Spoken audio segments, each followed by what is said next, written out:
Everyone, कैसे हैं आप लोग। गाइस, बहुत सारे लोग यूजीसी नेट जून 2026 के लिए सोशियोलॉजी की स्ट्रेटजी मांग रहे थे। तो मैं बता देती हूँ कि मैंने सोशियोलॉजी के लिए पहले ही एक फुल वीडियो बनाया हुआ है, बट फिर भी मैं जल्दी जल्दी बता देती हूँ कि क्या क्या करना है इस वीडियो में। सो फर्स्ट ऑफ ऑल अपने बारे में बता देती हूँ कि मैंने 2 बार नेट क्वालिफाई किया हुआ। पहली बार जून 2025 में, उसके बाद दिसंबर 2025 में। मैं दिसंबर में 2 मार्क्स से 1 क्वेश्चन से जेआरएफ से रह गई थी, और अभी फिर से मुझे जून में देना है। सो मैं फ़िलहाल आपको बता देती हूँ कि करना क्या है, ठीक है। सोशियोलॉजी सब्जेक्ट के लिए क्या करना है। देखो, अभी बहुत कम टाइम बचा है, तो मैं आपको अगर ये बता दूँ कि इतने कम टाइम में आप पूरा सिलेबस कवर कर सकते हो, तो वो पॉसिबल नहीं है। बट अगर आपने पहले से ही कुछ किया हुआ है, कुछ नहीं, आपने ऑलमोस्ट 60-70% सिलेबस अगर कवर किया हुआ है, उसके बाद ही ये वीडियो आपको काम में आएगी। आपको बिल्कुल बिगिनिंग से ये बिल्कुल भी मैं ये नहीं बोलूँगी कि आप कर पाओगे इतने टाइम में। हाँ, करने वाले कर भी सकते हैं अगर आपने पहले ही पढ़ा हुआ है इस सब्जेक्ट के लिए। मैंने किया था क्योंकि मेरा ऑप्शनल, जब मैं यूपीएससी प्रिपरेशन कर रही थी तो मेरा ऑप्शनल सब्जेक्ट था सोशियोलॉजी, तो मैंने वहाँ पे ऑलरेडी पढ़ा हुआ था, ठीक है। और जो मैंने बुक भी रेफ़र की वो भी मैं उसमें यूपीएससी के दौरान पढ़ रही थी, तो मुझे ये करने में आसानी हुई सेल्फ स्टडी से।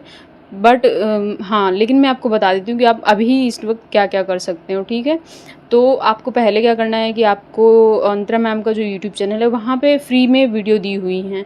आपको अगर यूनिट वाइज कवर करनी है, अगर आपने पहले से पढ़ा हुआ है और आपको और उसके यूनिट को अपना अच्छे से बनाना है, नोट्स या चीज़ें करनी है, तो आप पहले उनके यूट्यूब चैनल पे जाएंगे। वहाँ पे आपको मिलेगा कि हर एक यूनिट, जैसे 10 यूनिट्स है, पहली बात आप करिए ना कि आप सिलेबस उठाइए। सिलेबस के सारे यूनिट्स को आप लिख लीजिए, एक एक पॉइंट आपको लिखना है, क्योंकि अगर आप आउट ऑफ सिलेबस पढ़ेंगे, इधर-उधर रैंडमली पढ़ेंगे, हम सबकी बहुत ये होता है कि हम लोग सिलेबस पकड़ते ही नहीं हैं, कुछ भी उठा के कैसे भी पढ़ने लगते हैं। बट ये गलती मत करो, सिलेबस उठाओ। उसके बाद एक एक यूनिट उन्होंने करवाया हुआ है, तो वो सारे जो वीडियो हैं, एक एक वीडियो लगाओ, उससे आप नोट्स बना सकते हो। मैंने नोट्स बनाया था, उसी से ही सारा नोट्स बनाया था, उनकी वीडियोज़ से।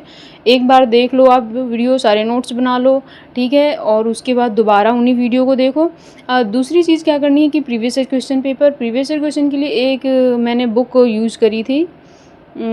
मुझे बुक का नाम नहीं पता है, याद नहीं आ रहा है, मैं मेंशन कर दूँगी स्क्रीन में। तो वो उससे वहाँ पे शायद 2012 से लेके 2021 या 22 या 23 तक शायद दिए हुए हैं क्वेश्चन। तो मैंने उसी से पूरे क्वेश्चन पीवाईक्यू सॉल्व कर लिए थे। अब सॉल्व कैसे करना है, सॉल्व करने के लिए क्या करना है कि आप पहले क्वेश्चन जैसे आपने देखा उसको उठाओ, सॉल्व करो। अब नहीं आ रहा है जो चीज़ें, उसको गूगल सर्च करो या इधर उधर से जो भी आपको नॉलेज इन्फॉर्मेशन मिल रही उससे चेक करो, और उस जो क्वेश्चन आपको नहीं आ रहा है उसके नोट्स बना लो। इस तरीके से आप हर एक ईयर के दोनों सेशन के आप सॉल्व कर लेंगे, आप उसके नोट्स बना लेंगे। अब उन नोट्स को भी रिवाइज़ करो बार बार, ठीक है। आपके जो बेसिक नोट्स हैं, मतलब जो आपके मतलब जो सिलेबस के नोट्स हैं, जितने भी मेंशन है यूजीसी नेट के उस पर सिलेबस पे, और जो आपकी जो पीवाईक्यू के नोट्स हैं, आप दोनों उनको एग्ज़ाम तक डेली रिवाइज करो। 1 घंटे के लिए रिवीजन के लिए सिर्फ रखो, ठीक है। बाकी के टाइम पे, अभी जो बचा हुआ टाइम, मैं इस टाइम की बात कर रही हूँ, बाकी के टाइम पे आप प्रीवियस ईयर क्वेश्चन सॉल्व करो। इधर उधर से जो पीवाईक्यू मिल रहे हैं या एमसीक्यूज़ मिल रहे हैं उनको सॉल्व करो। एमसीक्यूज़ और कहाँ से आप कर सकते हो, देखो टेस्ट सीरीज़ मैंने नहीं ली तो मैं टेस्ट सीरीज़ का नहीं बताऊँगी, बट मुझे फ्री में जो यूट्यूब पे कंटेंट मिल जाता था, जैसे एक जेआरएफ अड्डा में जूही मैम है, वो पढ़ाती हैं, वो उन्होंने एमसीक्यूज़ करवाए हुए हैं। आप स्टेट जो सेट होता है उसका, जैसे कि अलग अलग स्टेट का सेट होता है, आप उसके क्वेश्चंस देख सकते हैं। उन्होंने उन सारे ही स्टेट के, मतलब जितने भी सेट के क्वेश्चन हुए हैं उन्होंने करवाए हुए हैं अपने चैनल पे, तो आप उनको देखो, सॉल्व करो, और जो क्वेश्चन नहीं आ रहा है उसको आप अपने नोट्स में डाल लो, नोट्स बना लो उसके प्रॉपर, और थोड़ा बहुत गूगल सर्च करो इधर उधर से। इससे क्या होगा ना कि आपका जो मतलब जो आपके जो नोट्स हैं और एनहांस हो जाएँगे और आपको हेल्प ही मिलेगी एग्ज़ाम में इस तरीके से। आप अगर ये सोचोगे कि एक ही जगह कोई मिल जाए चीज़, वो नहीं होता है। आपको ऐसे ही पीवाईक्यू से ही रिवर्स लर्निंग से बहुत सारी चीज़ें सीखनी पड़ती हैं, ठीक है? और बुक की बात करूँ तो बुक मैंने एक ही रेफ़र की थी, वो एसेंशियल सोशियोलॉजी, क्योंकि मैंने वो बुक पहले पढ़ी हुई थी यूपीएससी की प्रिपरेशन के दौरान, तो मैंने वही इसमें भी पढ़ लिया जो, और उससे सारा कुछ मैंने नहीं पढ़ा है, उससे कुछ चैप्टर्स जैसे एक फैमिली वाला चैप्टर पढ़ा था, और जो मेरे हमारे जो थिंकर हैं, क्लासिकल थिंकर हैं, उनको पढ़ा था, इंडियन थिंकर के लिए पढ़ा था। बस यही 2, 3, 4 चैप्टर पढ़े थे मैंने उससे। तो अगर आप पढ़ना चाहते हैं तो कर सकते हैं उससे। बाकी मैं बोलूँगी कि अभी इतना टाइम नहीं है कि आप बुक्स पे टाइम वेस्ट करें।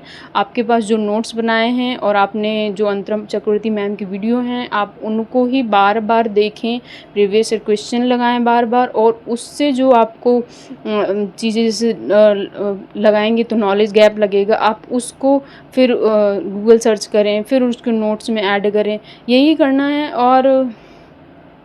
और प्रैक्टिस का क्या करना है कि टाइमर लगा के प्रैक्टिस करो, क्योंकि अभी आपको लग रहा होगा कि 3 घंटे बहुत ज़्यादा है, बट जब आप एग्ज़ाम्स और में जाते हो तो वहाँ पे 3 घंटे कैसे निकल जाते हैं कुछ पता नहीं लगते हैं। 100 क्वेश्चन, अभी तो क्या हो गया है ना कि एग्ज़ाम लेंथी भी हो गया है, क्वेश्चन वो लोग लेंथी बनाते हैं। इस बार के जो दिसंबर के जो पेपर आया था, उसमें बहुत सारे असर रीज़न वाले क्वेश्चन थे, तो ऐसे क्वेश्चन में ना टाइम भी लगता है, आपको सोचना भी पड़ता है कि अच्छा दोनों करेक्ट होगा, करेक्ट एक्सप्लेनेशन है या नहीं। तो मेनली ना कोशिश करें अगर प्रैक्टिस करने की इस तरीके के क्वेश्चंस की। अभी अंतरा चक्रवर्ती मैम के वीडियो जो चैनल है ना, उसमें वो प्रीवियस ईयर क्वेश्चन करवा रही हैं, ऐसे ही वो मैचिंग वाले भी करवा रही हैं, और रीजन वाला अलग अलग लेक्चर पे करवा रही हैं। तो आप वहाँ से देख के इस तरीके के क्वेश्चन की प्रैक्टिस करो। जो वन लाइनर टाइप के क्वेश्चन होते हैं ना, उनका ज़्यादा उतना आपको हेल्प नहीं मिलेगा जितना आपको इस तरीके के क्वेश्चन से हेल्प मिलेगा। इससे आपका माइंडसेट भी वैसे ही एग्ज़ाम की तरीके से हो जाता है, हमें नॉलेज भी मिलती जाती है और कॉन्फिडेंस भी आता है। तो प्रैक्टिस ऐसे करनी है। और क्या कर सकते हो? मुझे लगता है कि हाँ, इतना अगर आप अभी आपने पहले से कुछ बहुत सारी चीज़ें करनी पड़ेंगी आपको, अभी से ये नहीं होगा कि मैं आपको जैसे बता रही हूँ तो अभी जून में जब होएगा तो आपका हो जाएगा। आपको अगर पहले से ही नॉलेज है तो आप ये सारी चीज़ें और ऐड ऑन करके चीज़ें अपना अपना मार्क्स बढ़ा सकते हो, इम्प्रूव कर सकते हो। और बस, या अभी कोई और भी चीज़ अगर आपको पूछना हो तो कोशिश करना, मैं हेल्प करने की कोशिश करूँगी। अभी मेरा 31 मई को तो जीडीसी का एग्ज़ाम है, तो तब तक के लिए मैं शायद वीडियो नहीं बना पाऊँगी, बट उसके बाद फिर मैं कोशिश करूँगी हेल्प करने का, क्योंकि साथ साथ मैं भी प्रिपेयर करूँगी जून के लिए। सो या इतना ही कहना था मुझे। सो अगर कुछ क्वेश्चन हो तो अपना कमेंट कर देना, मैं बाद में देख के कोशिश करूँगी उसको एड्रेस करने की, ठीक है? सो या thank you so much, bye bye.